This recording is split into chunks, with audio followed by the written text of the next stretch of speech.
Ang kawalan ng manlalaro ng Philippine Women's Volleyball Team ang pinakaproblema ngayon ng PNVF para ipadala sa Asian Games. Kailan pa kaya ito maririsolba?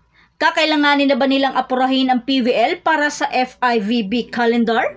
Anong masasabi mo rito? Pero bago pa man ang lahat, huwag mo namang kalimutang mag-subscribe at i-spike ang notification bell para lagi kang updated sa mga volleyball ganap. Kung hindi sasali ang Philippine Women's Volleyball Team, eto naman ang pagkakataon ng Philippine Men's Volleyball na lalahok sa Asian Games sa unang pagkakataon sa loob ng 49 years. Habang ang Philippine Women's Volleyball Team na lumahok sa Asian Games noong 2018 ay hindi lalahok sa Continental Meet ngayong taon, ayon sa Philippine National Volleyball Federation o PNVF President Tatsuzara. Ang women's team na binandera ng National University at ang ibang mga college players ay lumahok sa Southeast Asia V-League noong August.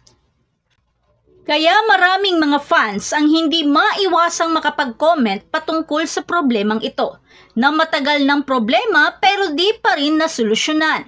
Dapat na ba talagang magbigay ng ultimatum ang PNVF sa mga local organization patungkol sa alignment sa FIVB calendar? O may iba pang issue na dapat nating malaman? Anong masasabi mo rito? At eto naman ang mga pahayag ng mga volleyball fans patungkol sa issue. Whoa, hey. Stop! You've got to take a look at this.